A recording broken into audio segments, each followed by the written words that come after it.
Hi guys! Good morning! Welcome back to my channel.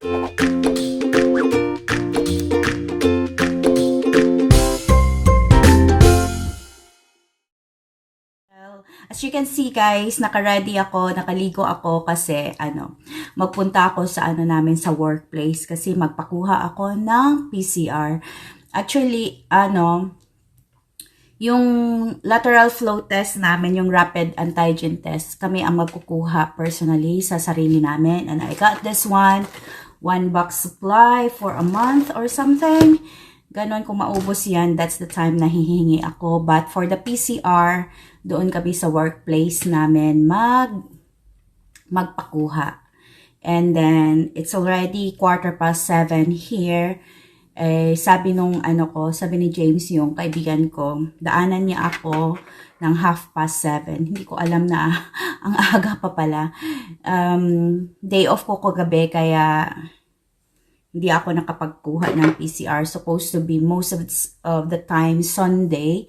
On ako ng Sunday guys para makakuha ako ng test ko sa morning. Hindi na ako babalik sa workplace ko. Pero kahapon I requested really na mag-off ako ng Sunday. Kaya nag-duty ako nung Saturday.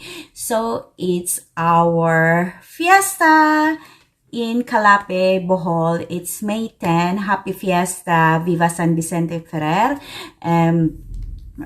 Sana pagpalain mo kami at iiwas mo kami sa mga anong tawag doon, sa mga calamities or whatsoever na darating sa buhay namin. Sana yung laganap natin ngayon na sakit, sana mawala na. At sana next year makauwi tayo sa fiesta natin guys. Uwi sana ako ngayon guys, this year sa fiesta, kaso hindi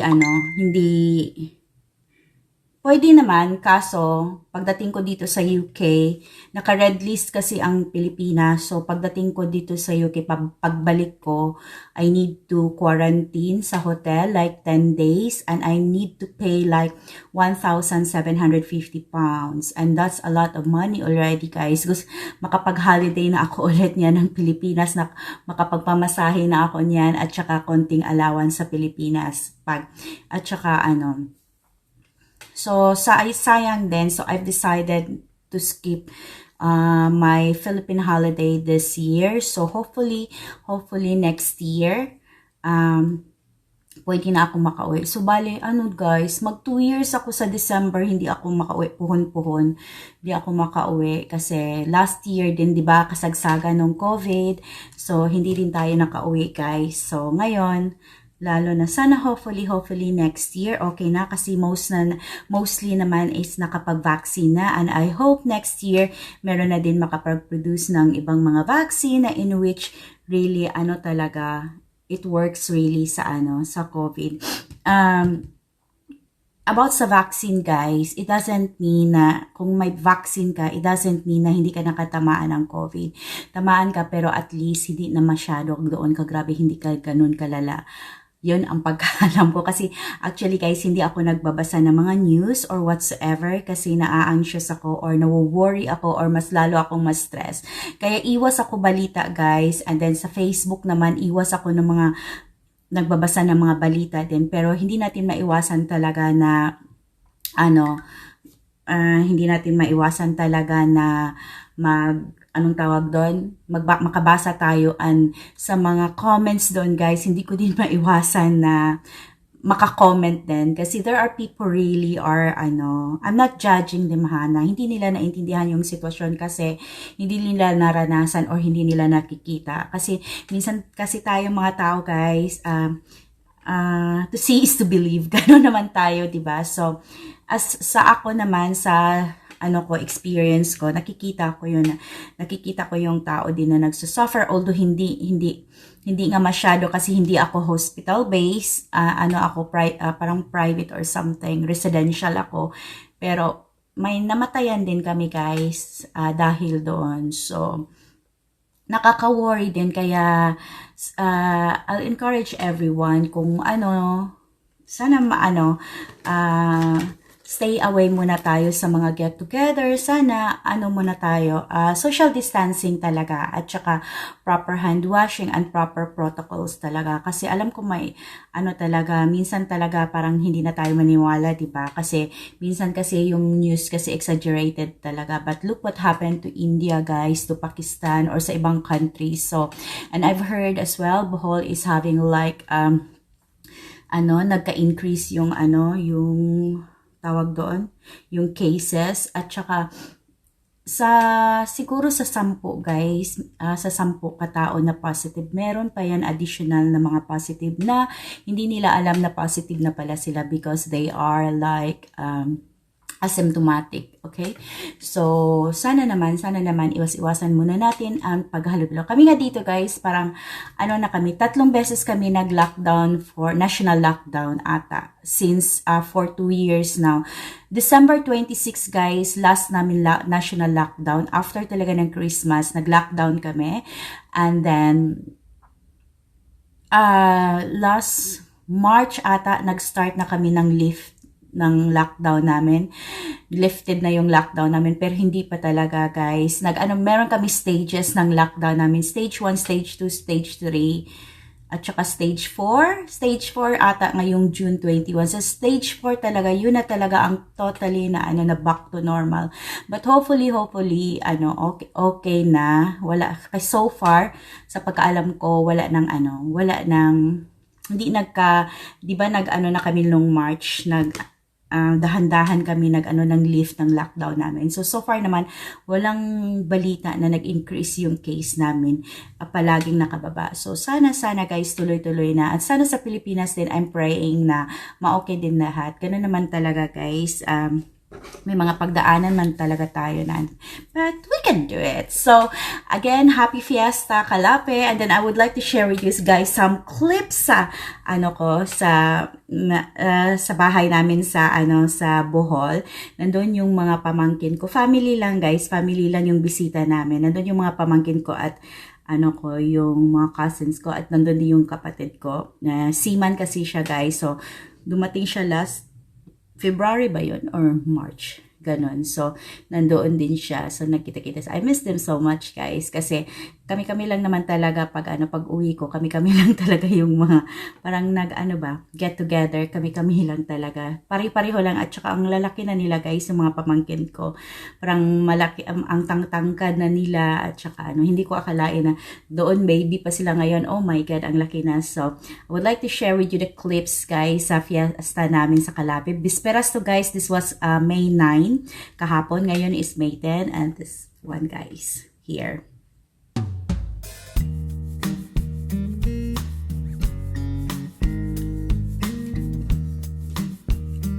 Grabe. Namiss ko talaga. Look at the guys, the lechon. Actually, hindi naman talaga ako pakilechon guys. Lang ako tikim-tikim, but pag nandyan na, wala lang. But I like the ribs part. Okay naman, nairaos naman yung fiesta. Actually, bawal talaga yung pero hindi naman talaga natin maiwasan yung natin as a Catholic na mag-show, pahinungod ba? Anong tawag doon? Show some, in return sa natin. Kaya mag-celebrate tayo sa mga patron natin. So, our patron saint guy is Saint Vincent Ferrer. Every 9 and 10 kami So that's it guys. That's my family. Tingnan mo guys.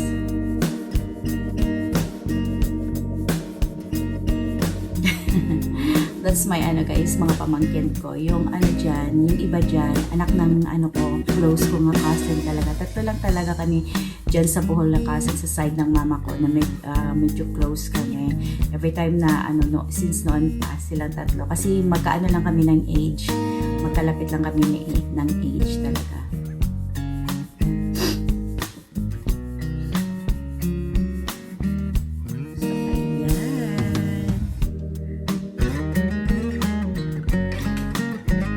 So, that's all guys. That's ours. Kasi sabi ko kasi sa kanila, can you can you please take some pictures para para mai-ano ko sa YouTube. Kasi sa YouTube kasi guys, although hindi ako kumikita ng malaki or what, meron naman konti-konti, pero hindi talaga as in grabe kalaki kasi hindi naman ganun ako kasikat. Pero ang purpose ko guys is pagtanda ko, pag in the future makikita ko yung mga videos ko na ganun pala ako before. So it's something like na din, parang remembrance na din. Kaya I tried my best really na kung may mga ako dito, lalo na ako lang mag-isa dito, kung may time ako talaga ako makapag-upload, kasi parang lang naman din, parang album mo na din sa sarili mo in the future. O diba, who knows 10 years from now makikita ko yung sarili ko sa YouTube, o ganun pala ako, ganun, walang pagbabago ba, or ang laki na ng pagbabago, matanda na ako that time siguro guys, 10 years from now. O diba, I'm gonna be like, I don't know, na ba, 50 plus na ako if ever. So, o diba, 50 plus. Nakaka-depress minsan, guys, kung makikita mo yung sarili mo before at sa ngayon. O diba, kaya yan ang purpose ko guys, na pag may time talaga makapag-upload ako sa sarili ko kung anong ginagawa ko dito, at least maalala ko, ginawa ko pala yun, ganun pala ginawa ko sa ganun tong araw, pala kami, nagpunta ka pala that time or something. Sana nung panahon na nag-travel kami ng kaibigan ko sa lahat ng mga sa London na napuntahan ko na. At the time kasi picture lang, di ba? Kaso ngayon, tingnan mo, nawawala yung picture. Maganda talaga yung videos, guys. So hopefully, sana sa August makapagpasyal ako ulit sa London. Bibisitahin ko yung kaibigan ko, si Daisy. Hindi pa ako oh my God, iwan ko, busy na walang kabisihan guys. Busy din yung tao na yon, kaya I'll try my best not to communicate with her. Tawagan ko siya, baka makapag-travel ako sa kanya sa London this August, because I got 2 weeks holiday nag-file sa August. So, sana pupunta ako guys. So, that's my family guys there. Kulang pa yan guys. Actually, marami pa yan. Pero, yung sa Kalapi lang yan. Dito lang. Yung iba na sa ibang kasi sa ibang lugar. But mostly, kung magkapagtipon-tipon kami, ang laki ng pamilya namin talaga guys. So, okay guys, muna ako ngayon. Dito lang muna yung ko. Tapos continue tayo mamaya kasi magpunta muna ako baka maya-maya nandito na yung ko. Hindi man nagte-text yung nag-antay ako ng text ng kaibigan ko. Wala pa man, hindi man nag-text si James. Baka nakalimutan niya kami.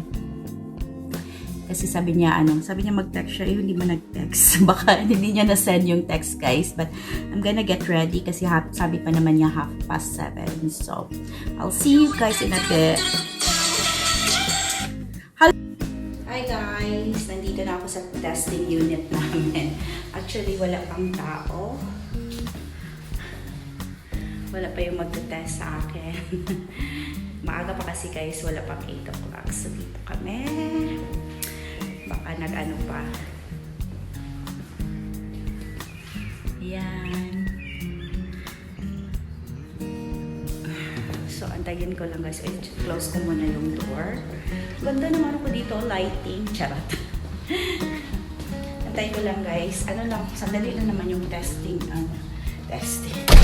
Sandali naman yung test guys. Wala lang 5 minutes. Kaya maybe I'm going to town or uwi muna ako before ako magpunta ng town kasi masyadong maaga pa. So, antay-antay muna tayo guys sa magkuha sa akin. Okay. See ya! Ayan guys, tapos na yung test ko guys. Grabe yung eyebags ko. Tapos na yung test ko guys. Inantay ko lang si James kasi nag-training siya ng ng test, paano ng lateral test kasi para siya na ng sarili niya. Ako tapos na kasi ako guys, kaya dito lang ako sa parking lot. Ito yung first parking namin guys. Meron kami doon pangalawa, meron kami doon tatlo. So tatlo yung parking space namin dito. So ito yung first parking. Dito sila nagtatrabaho si Ma'am Shijo Vlog, Tessward Vlog, at saka si Maris Edge. Ako lang doon sa taas guys, yung nagtatrabaho doon. So, hiningal ako kasi nagpunta ako kay Ate Tess, tumakbo-takbo ako.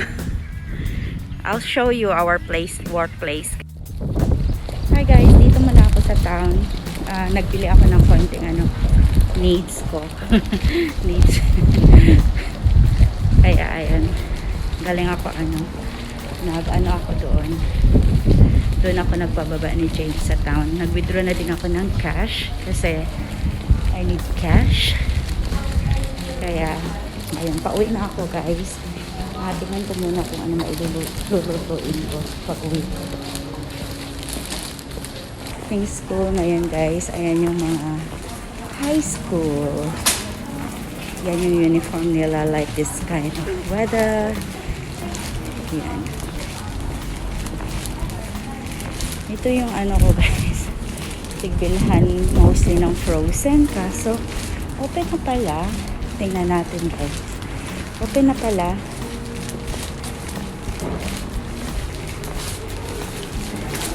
Bili ako ng egg.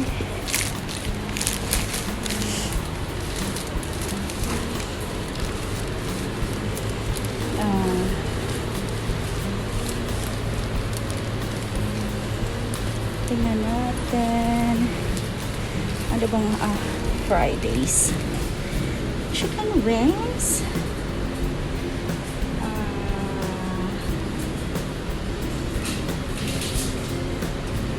I don't know if I'm going to have barbecue ribs.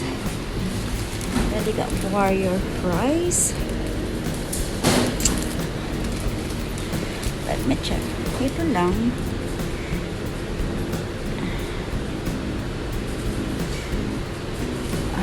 Sa Fridays yan guys. Ayan. Ito na. Ayoko na mag chicken strips kasi chicken strips ko pa lang. Buti na lang open na sila ngayon. 9 na pala. Tingnan dito. Ano bang I need eggs. Nasaan na ba yung eggs nila dito? Wala silang eggs guys. Ayan.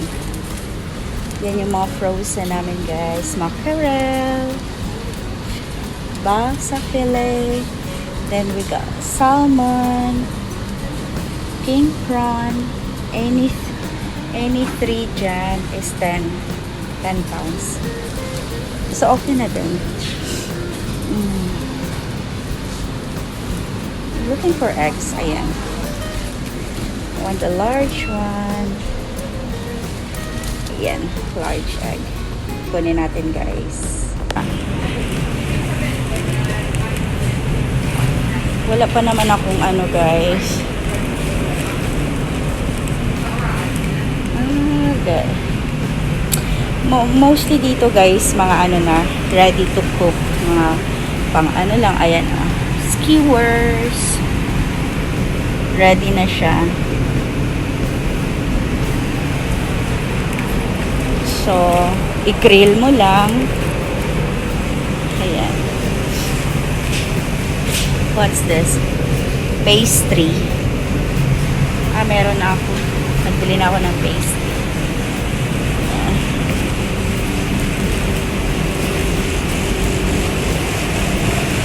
Hindi masyado marami sila ng vegetables dito guys. The grapes.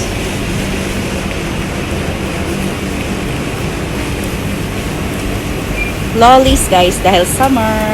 Lollies. Ayan. So I'll see you later. Hi guys, kararating ko lang galing town. May pinili lang ako konti. Tsaka nagbili na din ako ng breakfast ko. Nakita ko may atay ng baboy. Kaya I fancy like adobong atay.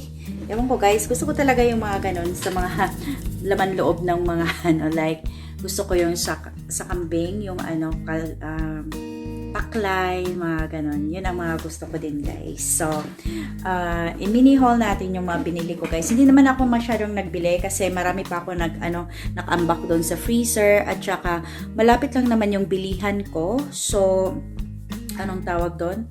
So, pwede naman ako magpunta doon anytime after work. Kaya hindi ako masyadong nagbili kasi wala na din akong paglagyan sa freezer ko. So, we'll see guys kung ano yung mga nabili ko. Okay guys, ito lang binili ko sa sa shop kasi wala naman ako masyadong kailangan. So nagbili ako ng ng mint para pag-freshen ang breath natin. And then aray ko, cheese. Ayan, nagbili ako ng cheese. And then of course, I got my pig's liver. Plano ko siya adobohin guys. Isa lang pinili ko na pa kasi ako lang naman mag-isa. And then I got coconut milk just in case na may gusto akong nalagyan ng coconut milk. And then I got my brown sugar as well, pang timpla. And then I got my pastry kasi plano ko magawa ng anong tawag doon? Peach mango pie or peach pie. Ayan. And then, I got my cling film. Mga lang talaga guys, mga needs ko lang talaga pinili ko. And then, I got my kitchen foil. And then, I got my freezer bags or ito yung ginagamit ko just in case na magbigay ako ng mga pagkain sa mga kaloka. At saka ito yung mga ko, just in case nga gusto ko magbaon, ito lang ang lagyan ko. It's a plastic bag.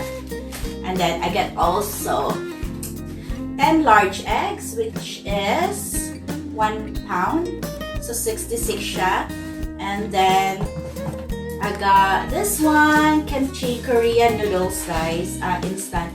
Nagbibili ako ng ganito kasi ang dali niyang maubos, guys. Meron pa naman ako doon. Minsan isang araw lang. Tapos pagbalik ko next time, wala na. Kaya, nagbili na lang ako ng 2 kasi meron pa naman akong 3 dyan or 4. Kaya nagsastock ako ng ganito. Just in case if galing ako work at tapos hindi ako keen na magluto. Kaya ito lang yung kinakain ko guys. Noodles lang tayo. Ayan. At saka, look at this one. This one.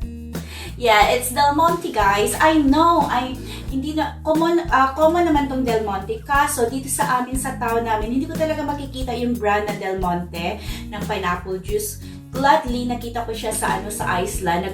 Nag-open na yung Iceland ng 9 o'clock ata. Nag-open na kaya ganun natin. Kaya bumili na lang ako. Isa lang binili ko guys kasi nabibigatan ako magdala. Okay naman, hindi naman siya masyadong marami or yung dala ko. Kaso may itlog kasi sa loob ng plastic bag ko. Kaya sabi ko, isa na lang muna and then I can have another. Kasi marami pa naman doon sa Iceland. So, I can't wait guys. Na-miss ko talaga yung pineapple juice na brand na Del Monte. Sa ibang lugar meron naman makabili ka naman. Pero dito sa amin, ewan ko, minsan talaga wala talaga. Or, every time talaga na magpunta ako ng shop, wala talaga. Before long time ago, yes, nakakabili ako the green one. Ito nga, ewan ko, concentrate pala to. Kaya parang yellow. Di ba yung original ito para yung green? Mas, yung green na kulay. Masyadong yung greens. Ngayon yellow na. So, this is from hindi ko kung saan ito manufacture. Europe talaga. Europe. Middle Essex. Ayan. Ayan. Sa UK talaga siya, guys. Ayan. Sa Del Monte. So, I can't wait, guys.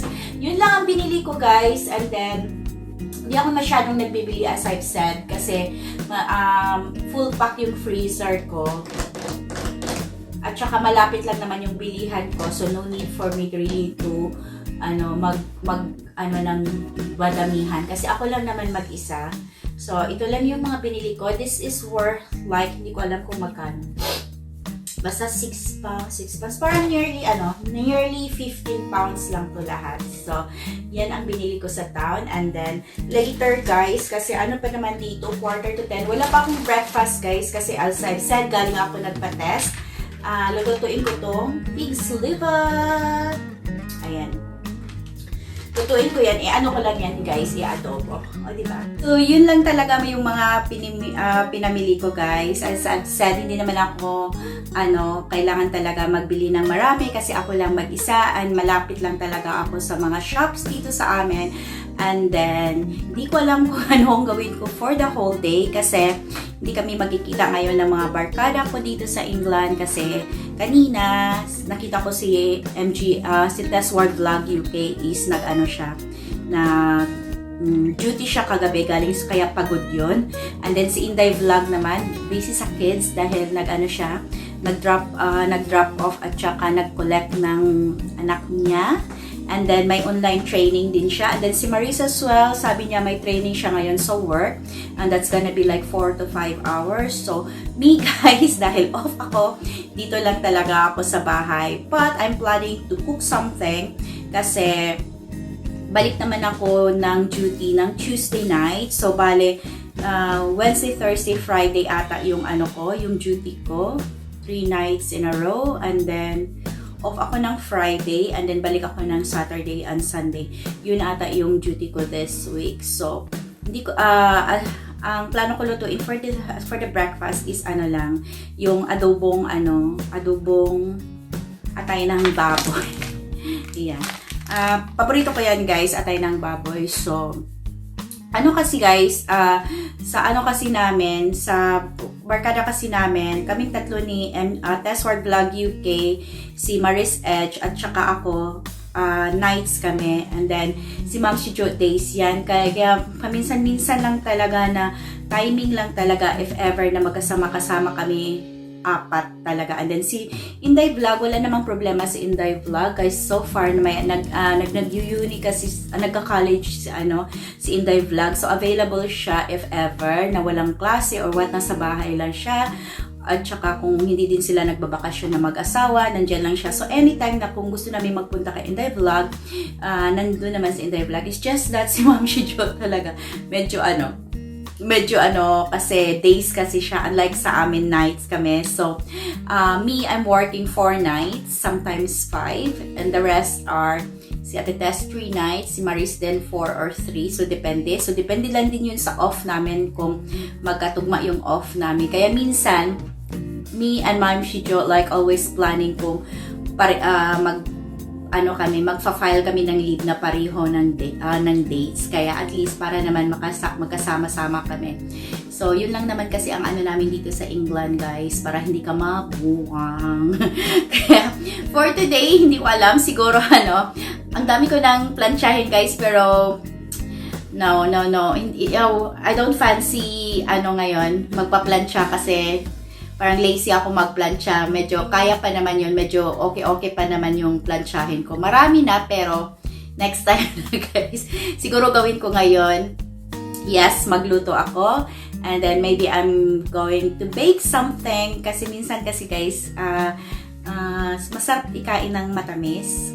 Minsan after ng kain natin. So, we'll see guys kung So, that's it for today guys. That's my vlog for today. I hope you enjoyed my vlog. And Happy Fiesta, Kalapi Bohol, Viva San Vicente Ferrer. Thank you so much for all the blessing for the whole year. And sana, as I've said, okay na yung namin. Sana iiwas mo yung mga taon sa Kalapi na about sa COVID, ganon, sana iiwas. And then, iwas din tayo guys. Social distancing, please. And then, observe talaga yung, proper hygiene. So, yun lang guys. And thank you so much pala sa mga always na nandyan sa video ko. Unang nanonood, and nag-likes. Thank you so much. At sa hindi pa nakapag-subscribe guys, please do subscribe, like, and share, and comment as well. Thank you so much.